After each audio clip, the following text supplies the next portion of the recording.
I'm going to make a start so that we can get as much insight as possible from the panelists that we have today. So this morning we spent about an hour and a half with some specialists from within the NHS and their partners. They talked a lot about some really, really specific things, such as decarbonising the oceans, ocean plastics and the ocean floor.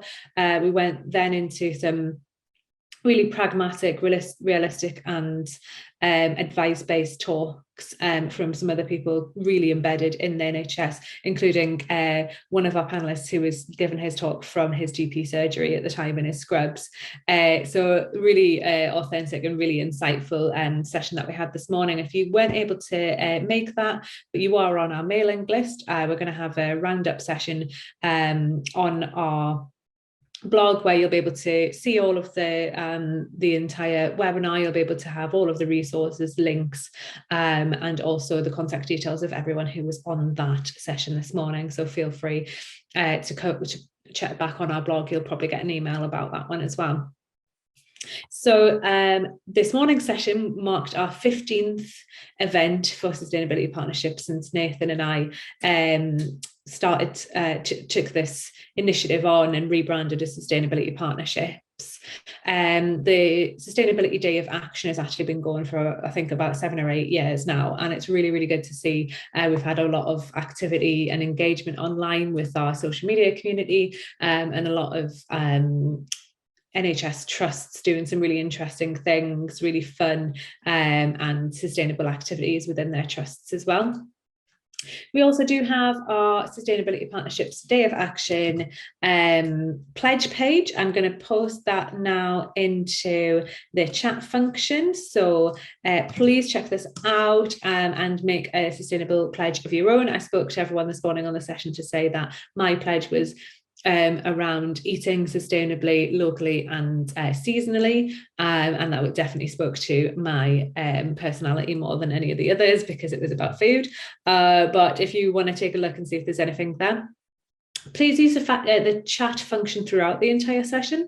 It's an open forum. You can leave your details, you can leave your thoughts, any of your own insights in that as well. More than happy for our panelists to just say a little bit of a hello in that chat function there as well. Introduce yourselves before we go through into each of the talks.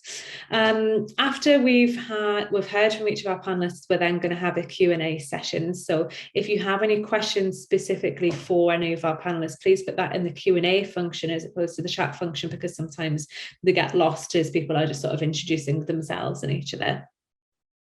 And what I'll do is I'll save all of those questions till the end and then pose them to our panelists after that. So I think that's about as much information that you need from me. I'd rather give the floor over to our guests that we have on today. So we're actually going to start off with Maria and Asa from Wellspect Healthcare. I know that I didn't pronounce their names correctly, so they're going to give you the introduction to themselves, which will be much better than my introduction, and they're going to speak about single-use plastic but sustainable. Pass it over to you guys. Thank you.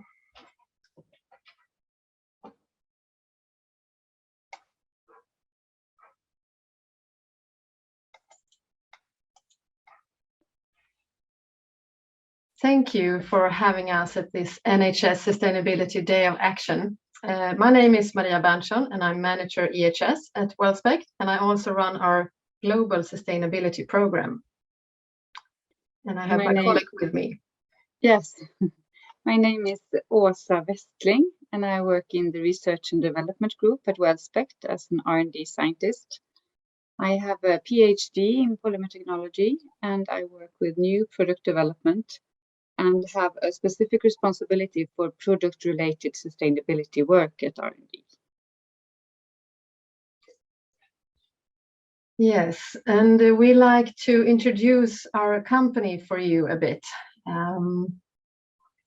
We at Wellspect, we have a goal to make a real difference every single day for people suffering from bladder and bowel dysfunction. And we want our users to feel empowered to lead independent and dignified lives.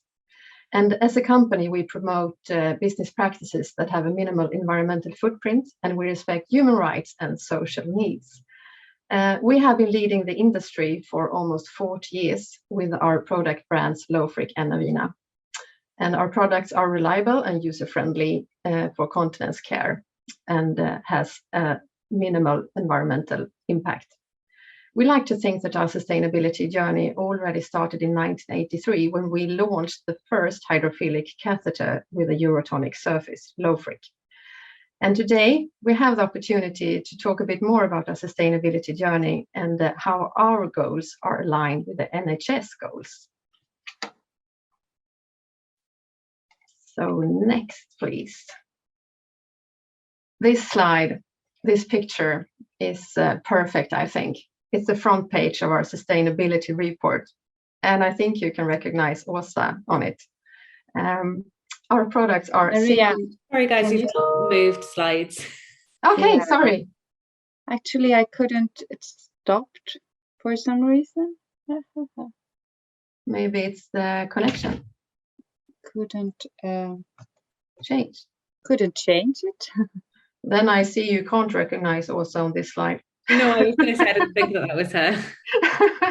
I try again. Yeah, please do. Okay. Oh yeah. No. Maybe, yeah. Okay.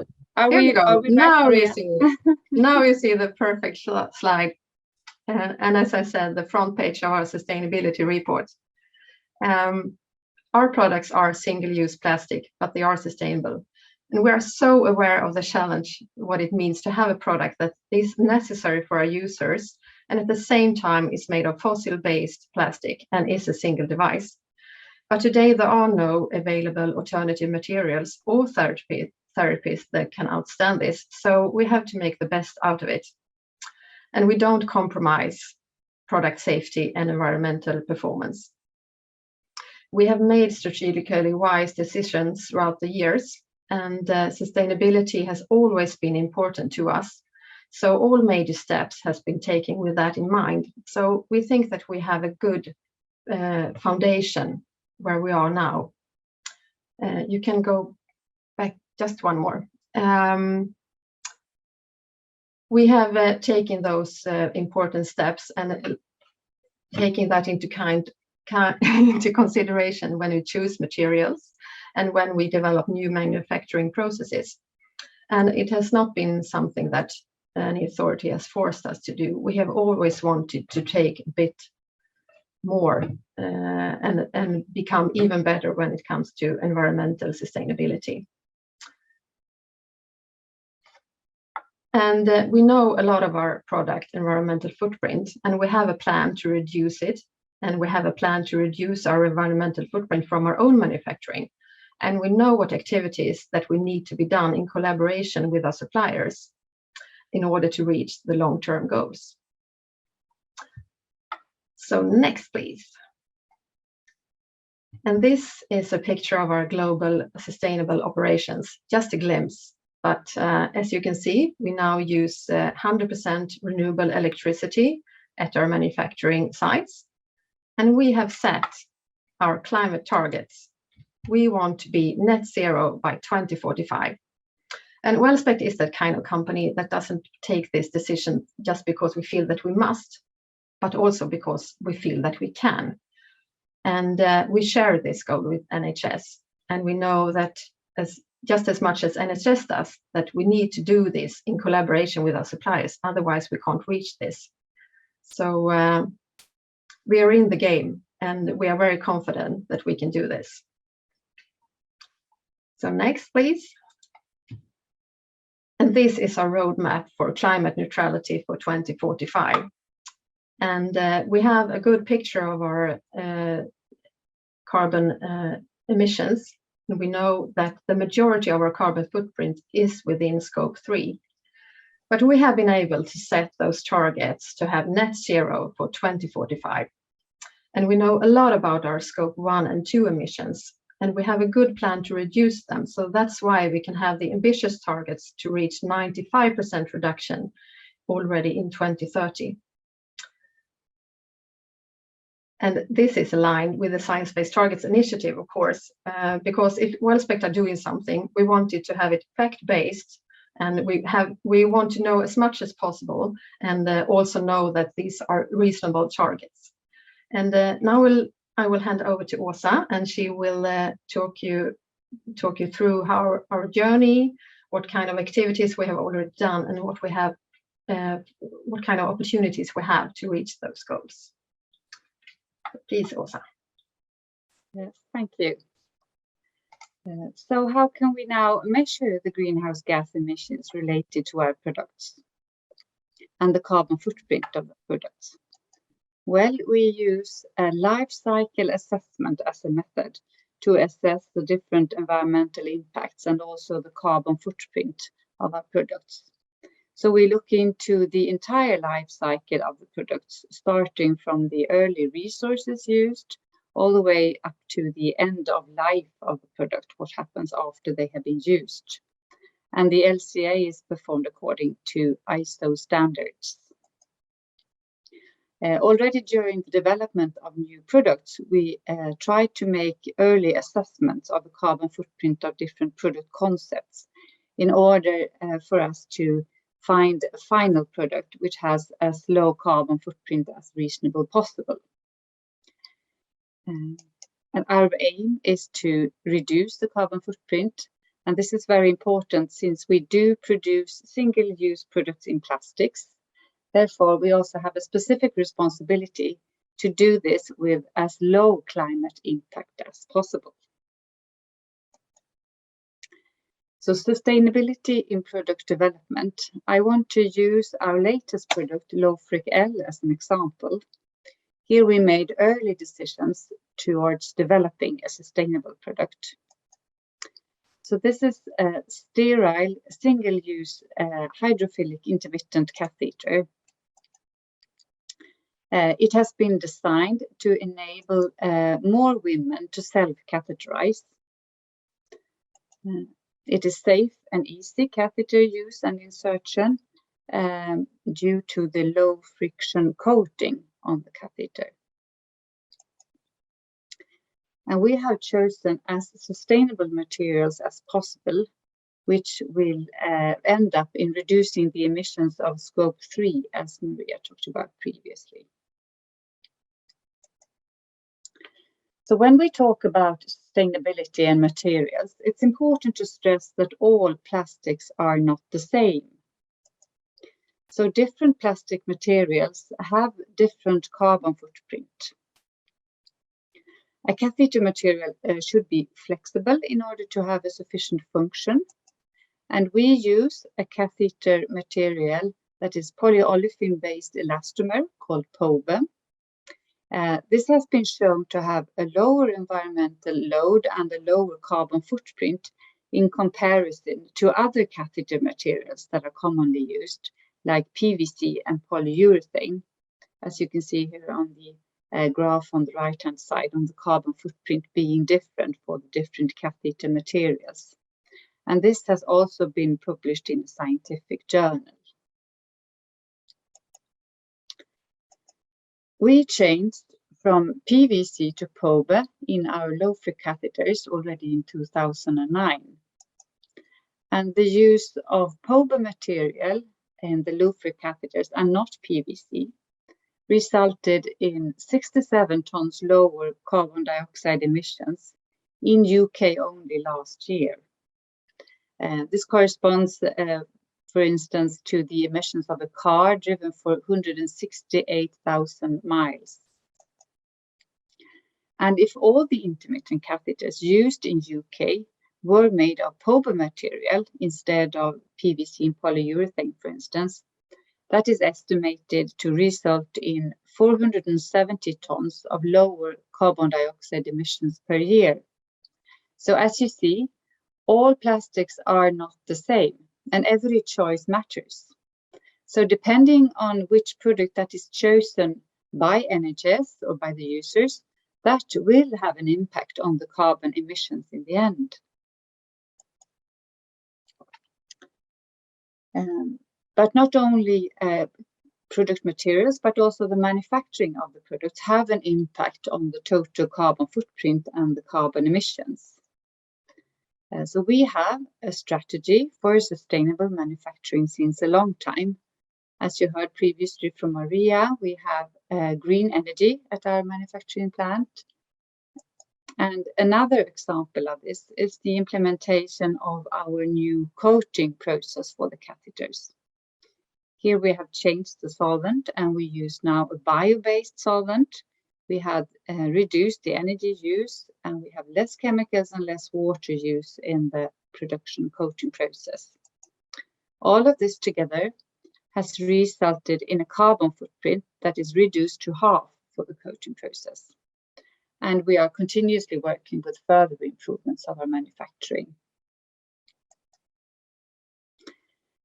So if we go back to our product Low-Fric L, we know that the choice of material and manufacturing have an impact on the carbon footprint, but also the choice of materials in the packaging is important.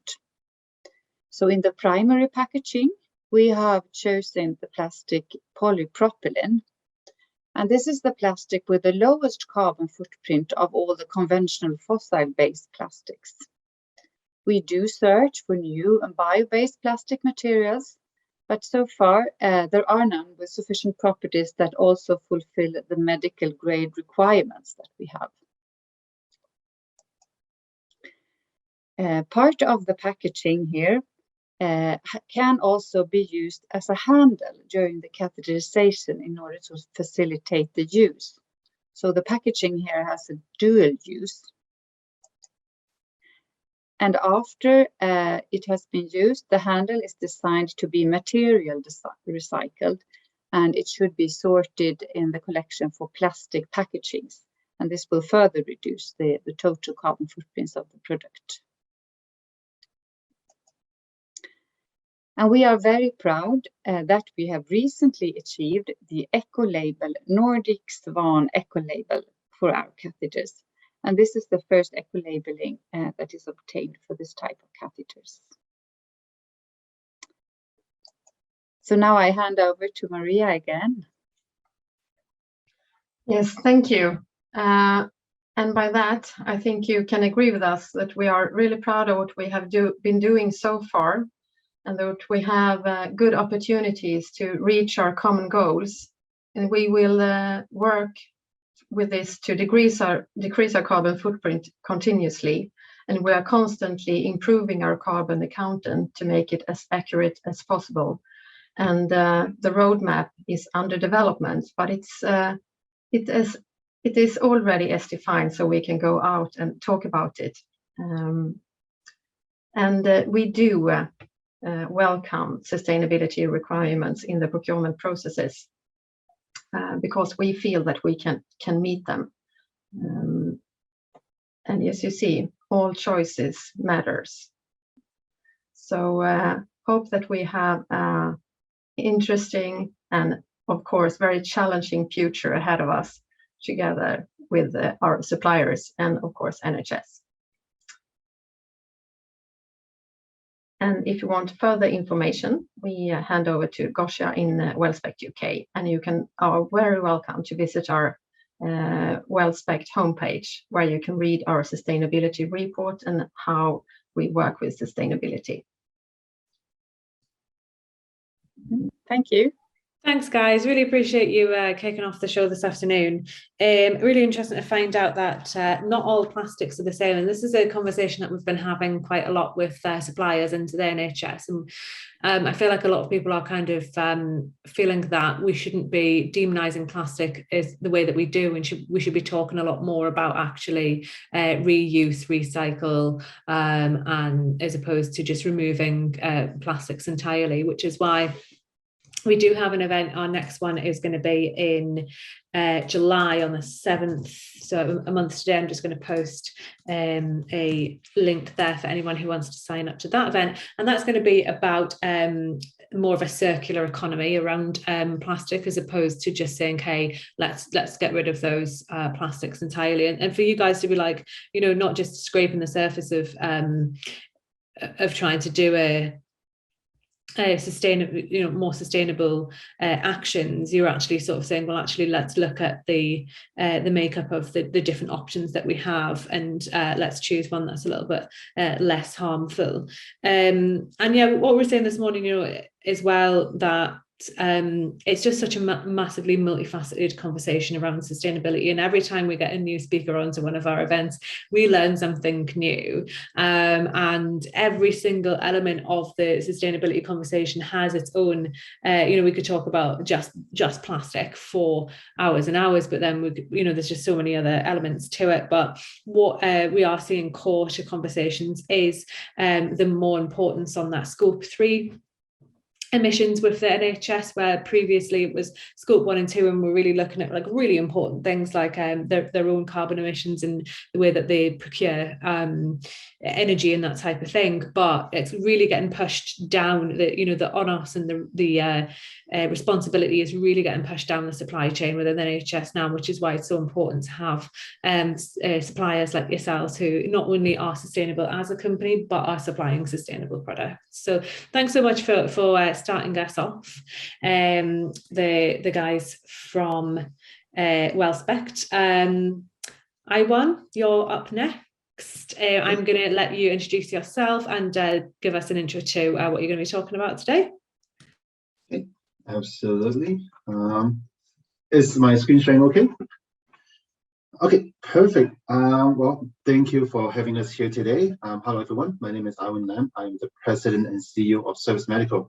We are coming from Calgary, Canada. So today I wanted to talk a little bit about how healthcare facilities can minimize their landfill waste through implementing a process, a simple process of patient service repair, which is something that unfortunately hasn't been that widely implemented. So I'm going to share some information on this relatively new process. So when I talk about patient services, I'm talking about the services that patients interact with, usually soft services in a hospital or in healthcare settings. So it could be hospital mattresses, stretchers, to operating tables, treatment tables, even rehab equipment. So I'm talking about obviously a lot of different services across all healthcare verticals, from patient transport to acute care to professional health. So it's very common that services everywhere. And unfortunately, what's also very common is those services getting damaged. Some studies have shown that on average, a third of all hospital mattresses in circulations are damaged. I'm not talking about big, massive, 20, 30 centimeter cut. It could be something as small as a small rip or tear or even a needle hole. But those services are prone to damage. And why this is important is it could turn the equipment into contamination, infection risk. Something as small as a needle hole would allow body fluid like blood or urine to go inside, or other contaminant. And as soon as the service is compromised, the stuff inside the service, there's no way to clean it. There's no disinfectant or process out there that can clean the inside of a, let's say, hospital mattress. And that equipment becoming infection risk to patients and staff. So because of, and this problem is well recognized. If you look to the FDA in the US, they've received hundreds of complaints on blood being or body fluid being found inside mattresses, and they've issued many safety communications on it. The MHRA from the UK have issued medical device alert on it, and even the CDC have talked about the importance of keeping patient service intact so that they're cleanable. Because of the risk, currently the only solution to deal with this is, as soon as you identify any damage on patient services, you have to replace it. You have to get a new one. Otherwise, there's no way to clean it. And there are a lot of problems with this practice, not problems, but challenges. One is the replacement cost is usually very, very expensive. An average hospital mattress could cost anywhere from a few $100s to thousands of dollars if it's a specialty mattress. It may cost hundreds of dollars to reupholster a treatment table or rehab equipment table. It's just very expensive. And no facilities really plan to have the money ready to spend when hospitals or facilities make a decision to purchase equipment like a hospital bed. They plan to use it for its intended use, like maybe 5, 7, or 10 years on the mattress, but they wouldn't plan to have money set aside in case they get a cut on the mattress a year or 6 months from now. So it's a cost issue that no one has any budget for. But the big problem here is when they do decide to do something about it and replace the equipment, right now there's no way to recycle or repurpose that service, that mattress, meaning everything you replace goes straight to landfill. And then you generate all the corresponding greenhouse gas emission with replacement, disposal, manufacturing, and delivery of the new service.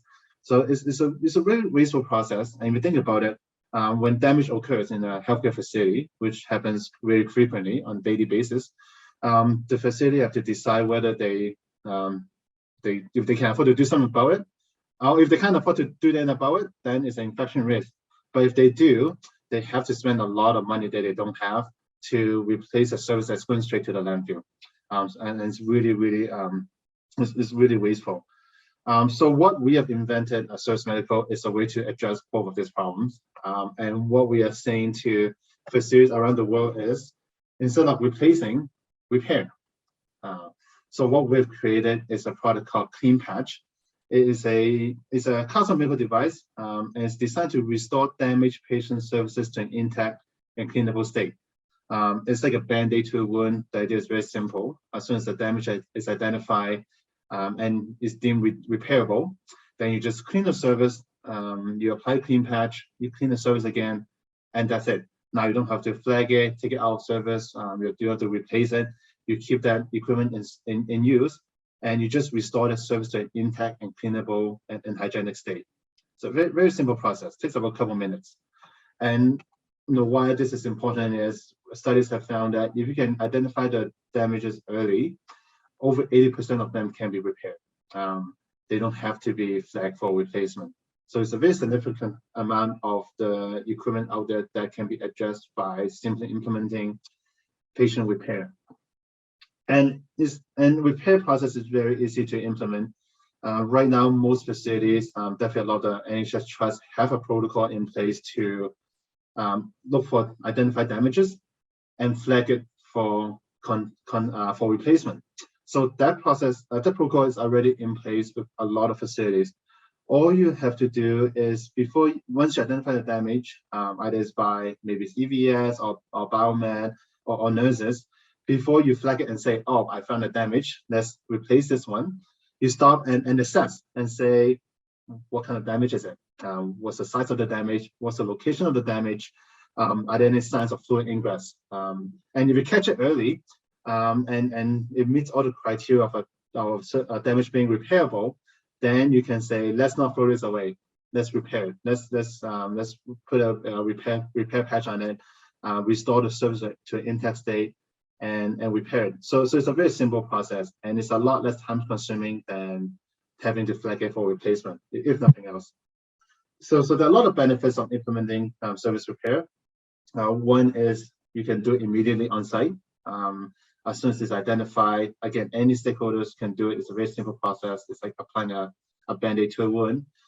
It can be done in a couple of minutes, so you don't have to leave this equipment around at risk of cross-contamination. And because early intervention have shown that it can minimize infection risk to both patients and staff.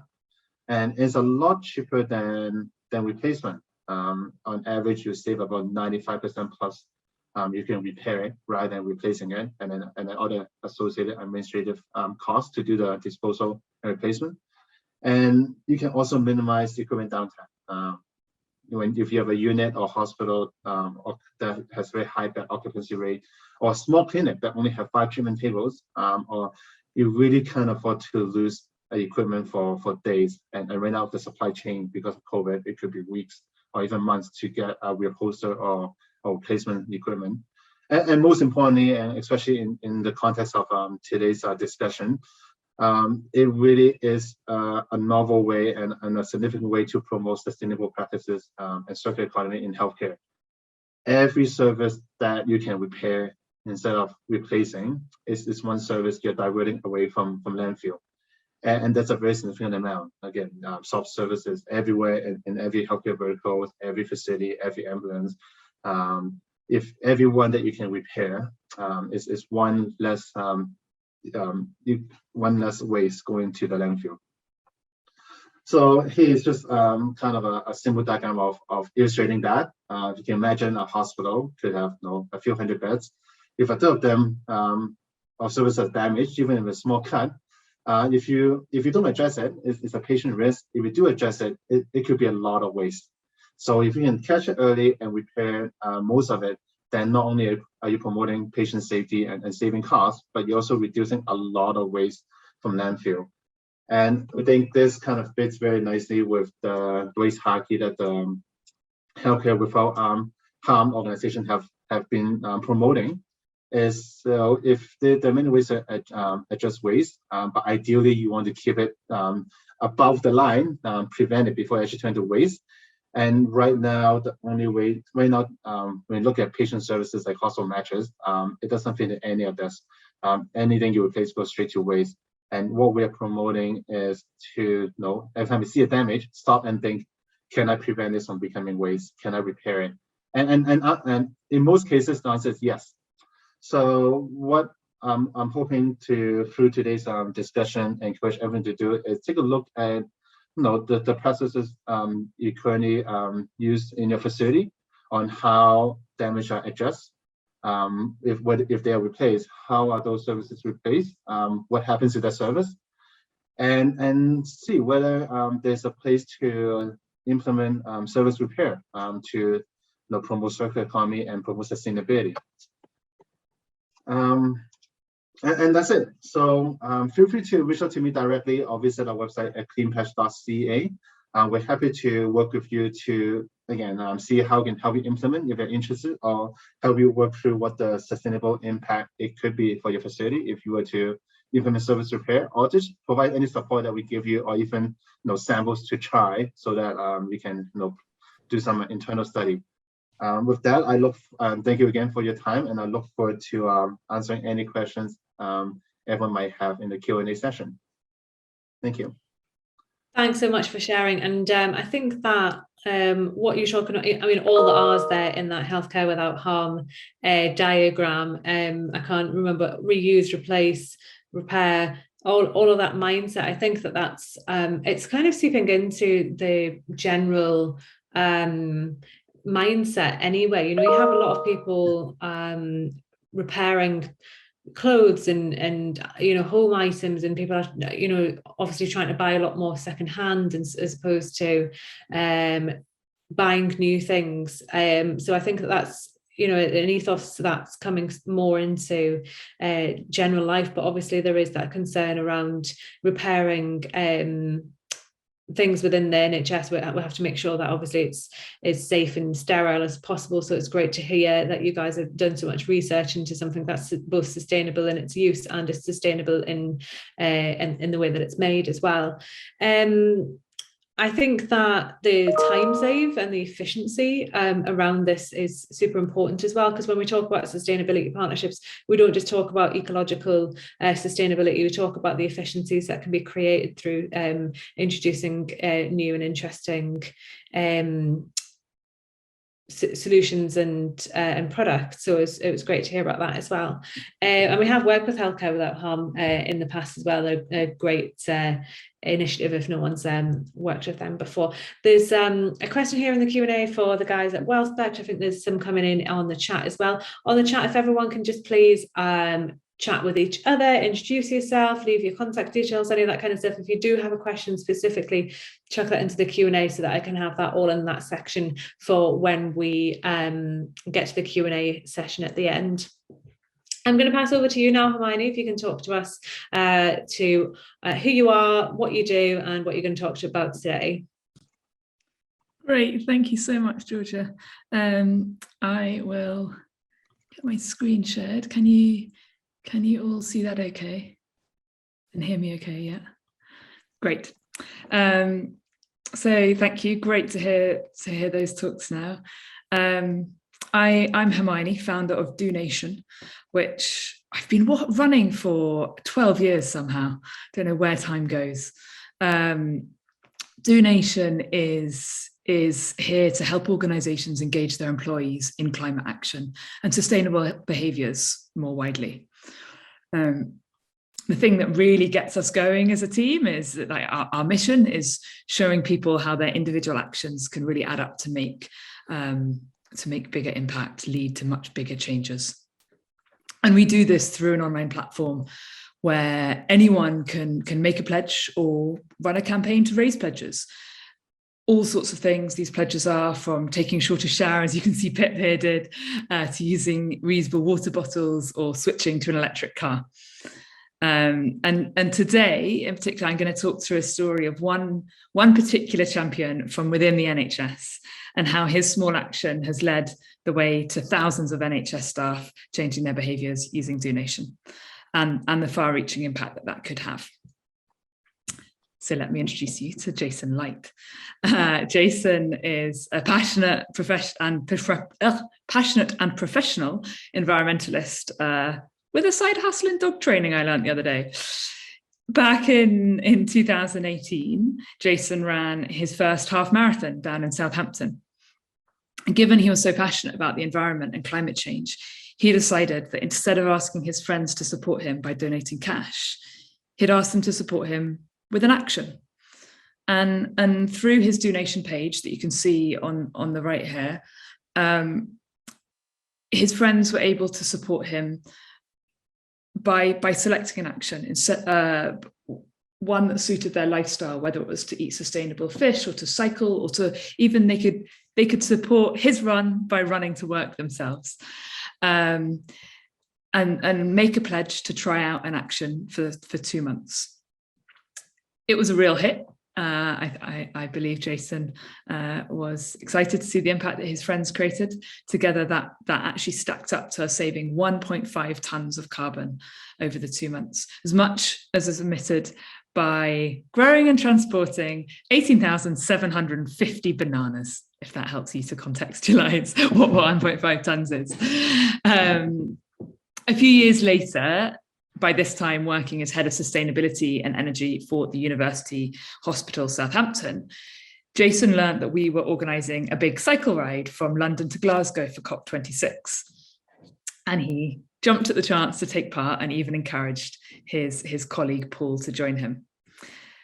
So aside from cycling a pretty impressive 504 miles over 7.5 days, through wind and rain, because remember, this was October in Scotland, between them, Paul and Jason raised 340 pledges, with the potential of saving 20.5 tonnes of carbon. This time, that's as much as flying from London to Glasgow 149 times.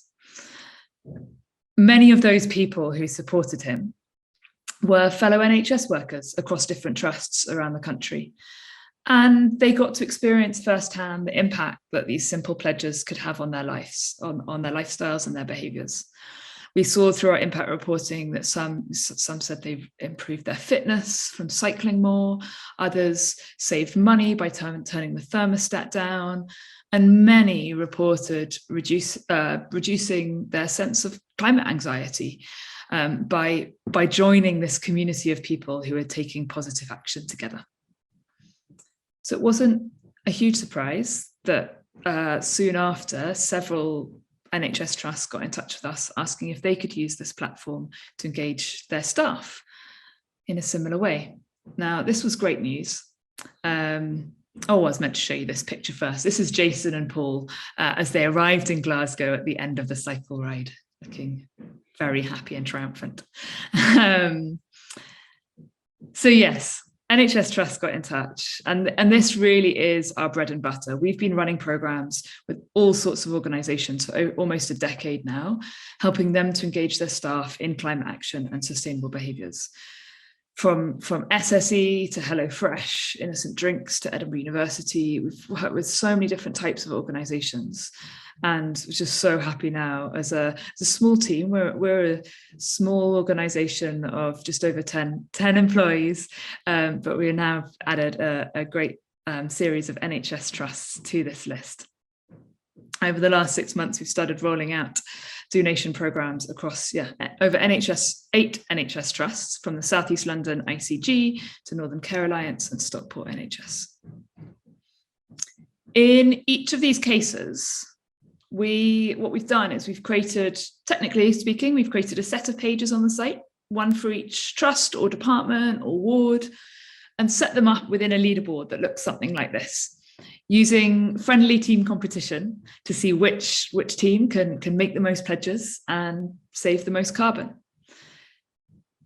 By breaking employees down into teams like this, it's as much about creating and building on a sense of community and accountability to that community as it is about the competitive element itself. But let's be honest, a lot of people get quite fired up by a little bit of friendly team rivalry, so it never goes to harm. You also get to see the collective impact.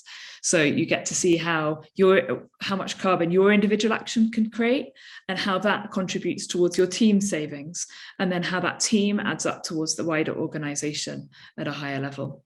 And so you kind of never lose the sense of significance of your action. And that can be really empowering for a lot of people. In the process of working with these NHS trusts, we've learned a huge amount, especially around how to structure these teams and how to recruit and support the team leaders that can really be pivotal in making it a success. Our impact and action managers, Amanda and Callum, are fast becoming experts in what I realise can be quite complex organisational structures within NHS organisations. But perhaps the main thing that we've learned from working with NHS so far is just how much potential there is within the NHS. Given we're all about working with employees, you are one of the biggest employees in the world.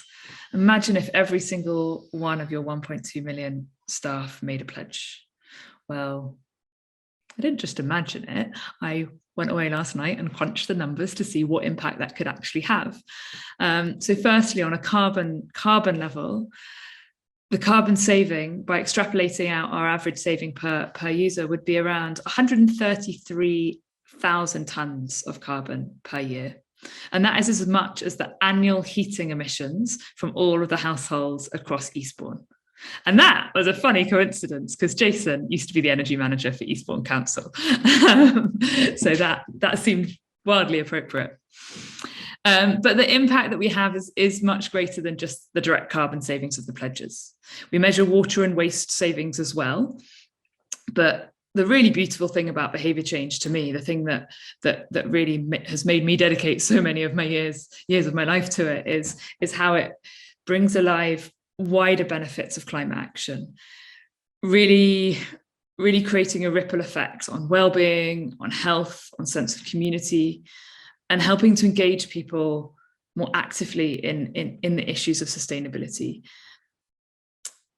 By taking action and being part of it on a personal level, it allows people to really relate to, let's face it, what can often seem quite a dry and intimidatingly complex topic, bringing alive green plans or sustainability strategies in a way that we've seen really sticks in people's memory. And that's what really excites me. And I have some stats to back it up. This is from our recent impact report. Over 67% of our users have said that they improved their well-being as a result of their pledge. 48% saved money.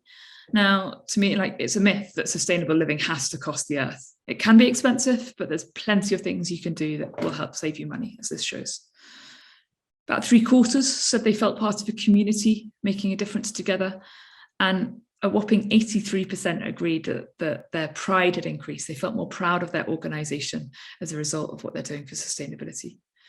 I imagine NHS staff are pretty proud already, but that's a nice added benefit on the sustainability side. So going back a second, time and time again, we've seen impacts like these play out within the organizations.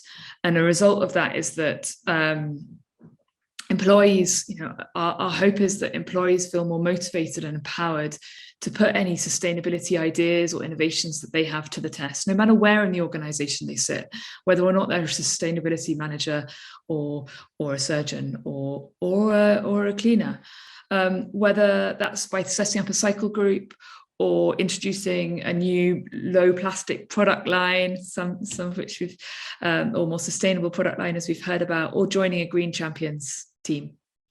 Whatever way it is, hopefully by taking the first step, it will make them feel more confident about going further from there.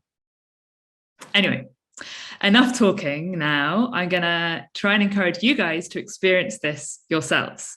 As we've heard, we have set up a page for the Sustainability Day of Action, where you can all test it out and make a pledge and see what impact you can create yourselves. You can either use the URL up above, bit.ly/SustDay, or hopefully you can scan the QR code.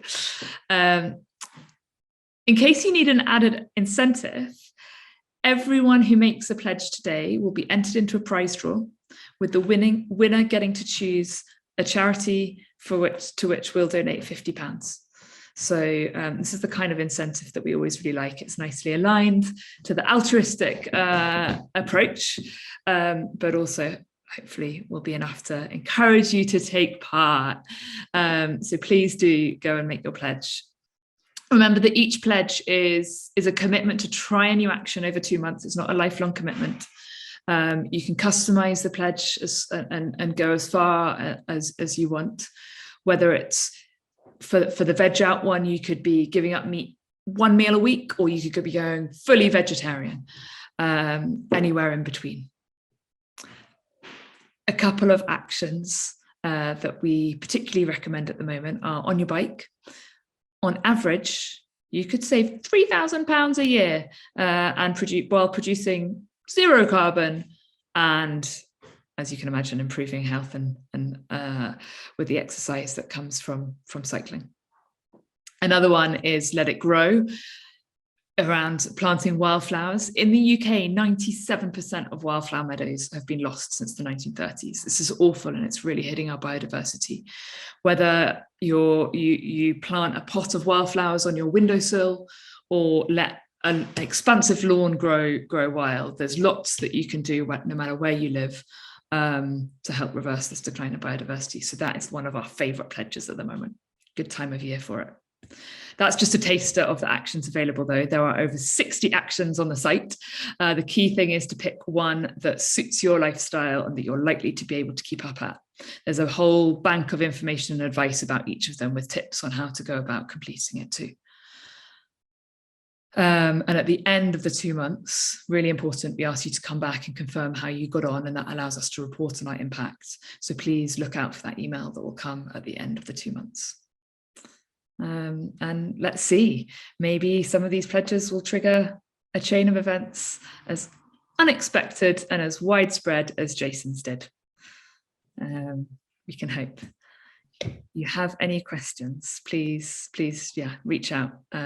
Flynn is, I know, here as well, and so we'll be on the chat and would love to see how we can help you.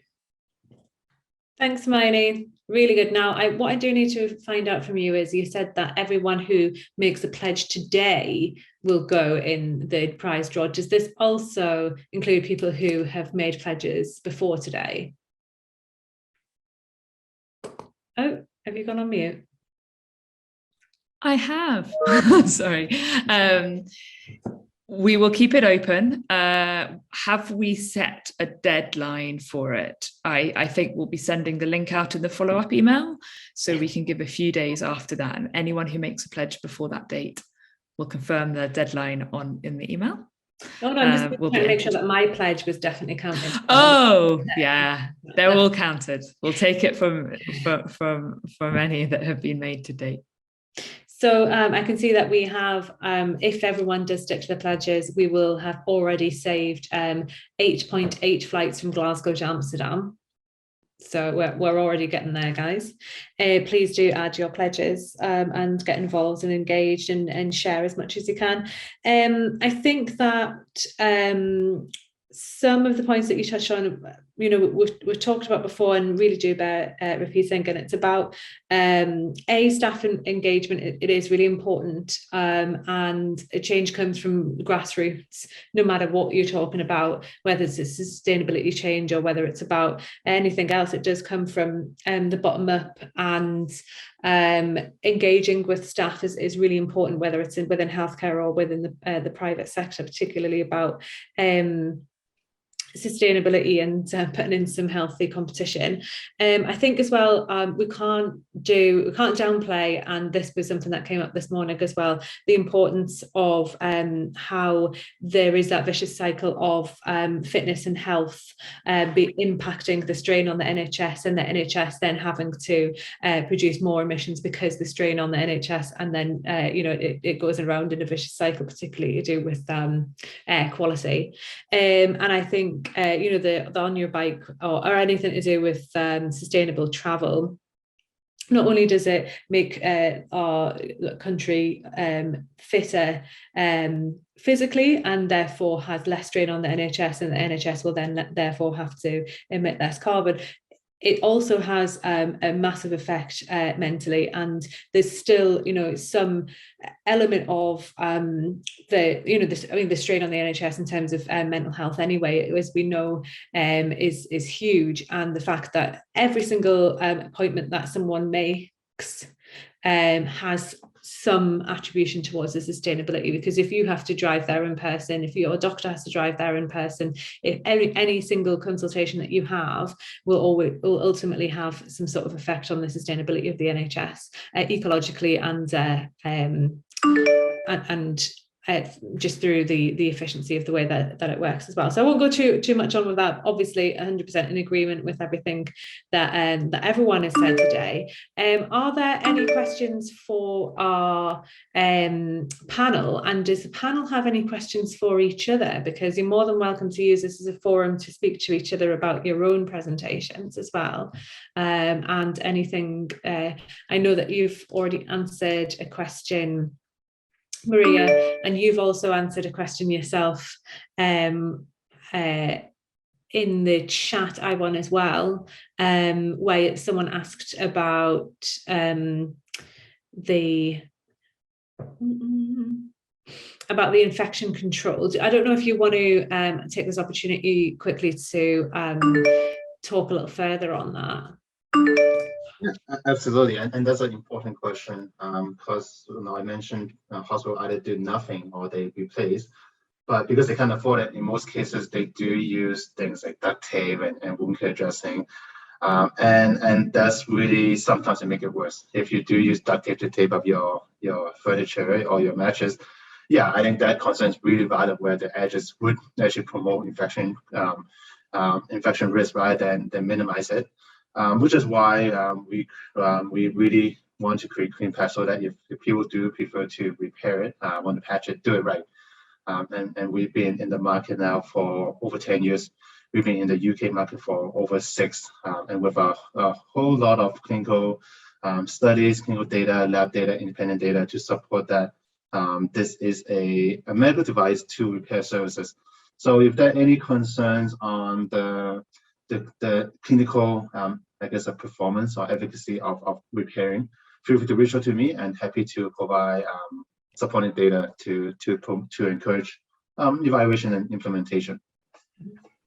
And hey, it's FDA approved, and it's not easy to get anything past those guys unless it's really worth its what it says that it will do. So if anyone does have any further questions, we will have all of the contact details. Feel free to put them into the chat there again.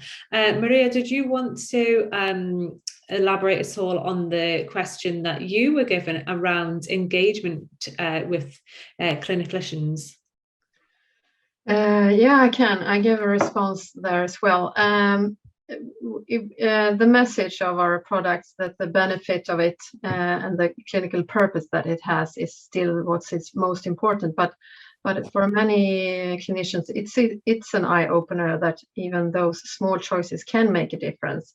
And we hope that our message, that we really own this this problem with our project. We are so aware of it, and that we are taking care of it, and we are doing what we can to minimize the footprint with the means that are available today. And I think that it's important to not forget why there is a need for these kind of products, and that the aspects when it comes to sustainability is not just a carbon footprint. There are so much more.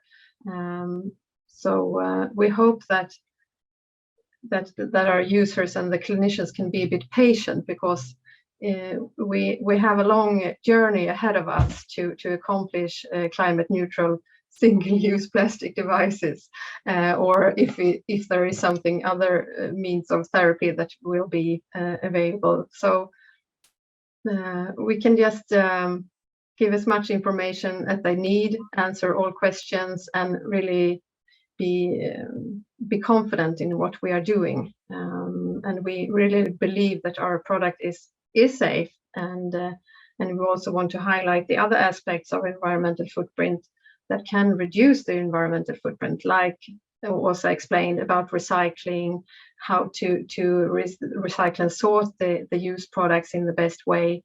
I'm talking about the packaging then. So there we also have some actions that we can do. Lot of talking. Yeah. And related to that, I could also ask another question that I saw in the chat. Mm-hmm. The question was, do you factor in the carbon footprint of disposing the catheter? And to answer that, when we perform our life cycle assessment, we do also calculate what happens after use and when the catheter is disposed. And there can be different end of life scenarios. Could be incineration with or without energy recovery, or there could be landfill, or there could be recycling. But the catheter itself cannot be material recycled due to contamination risk. And landfill, we are not using landfill in Sweden, so we have calculated on a scenario for incineration with energy recovery. But the calculations can also be done with landfill. However, landfill is something that we are leaving, going away from in the European Union. It will be eventually suggested to be banned. But the calculations can be made in different ways, yes. And we do calculate with that. That's great to hear. Sorry, Nathan. I was just going to mention that's great to hear. You know, not every company thinks about what happens to their product after, and it is a conversation that is ongoing. We had a great talk on our MedTech event earlier this year. It was from a company called Loop Cycle, and those guys have some great technology where they're actually allowing for, as a producer of anything, to understand a complete cradle to grave journey of what happens to your product, no matter what it is. And it's really important for you to say, oh, we use sustainable products, our products are sustainable when you use them, but then we've completely forgotten about them after we've sold them to you. So these guys are, you know, they're really trying to promote that conversation around, we create them, but then we want to know what happens afterwards as well. And it's coming into pretty much every conversation that we're having. Sorry, Nathan, did you want to jump in? Yeah, so what I was going to say, bear in mind with the NHS and a lot of products in the NHS, they're necessary. You know, if it has to be plastic, if it has to be single use, it's necessary, and plastic can be disposed of in kind of sustainable ways now. What I think the bigger problem we saw this morning is single plastic use that's not necessary. Your McDonald's toys, there's junk in life that you buy every day. Plastic is an important part of life, and without it we couldn't function. And it is a necessary product. So I think you're doing the very best you can to reduce the footprint of that product that is needed. And until something can be maybe, I don't know, 3D printed down the line, there's technology now where recycled plastic is getting 3D printed into medical devices. But because it's a necessary product, you know, there's an argument for it has to be so. You know, and the whole sustainability thing, it maybe is not a question that should be asked. And with like Iwain, his product of fixing that is fantastic, because the more things you can repair, and the design specification at the beginning needs to be designed to repair or reuse or recycle. And there's arguments for it all. So that's good. So saying that, we're just going to finish off with posting again the link to our next webinar, which is about NHS Plastics and the Circular Economy, which we did rename recently after having conversations around it. It was last year. It was removing plastics from the NHS, but having conversations, having our eyes opened, which is exactly what these forums are for. We've taken a stance on changing the name and the event conversation around that to NHS Plastics and the Circular Economy. So anyone who wants to sign up to that event, please, we'd love to have you there. We do have one company already, Sharp Smart, and we will have a few other speakers there as well. We are over time, so thanks so much to everyone. If there are any other questions, I think that most of our speakers have put their details in the chat. If not, you should be looking out for an email from Sustainability Partnerships, which will have the full event write-up, the recording of this event, as well as all the resources, everyone's slides, and all of their contact details as well. Please make a pledge. I think one of your team said that he's going to give us another couple of days, Hermione, so please in the next few days make a pledge. If you are from an NHS trust, or even if you're from a private business, we are also continuing the conversation on Twitter with hashtag Sustainability Day of Action. Everyone's sharing their great pictures of what they're up to today to work towards a greener healthcare system in the UK and across the world. So thank you so much to all of our delegates who joined us today, either if it was this morning or this afternoon or both, and thank you so much to our amazing panel and all of the insight that you shared with us today. It's been a great session this afternoon, and have a great day, and hopefully see you next time. Yes, thanks everyone.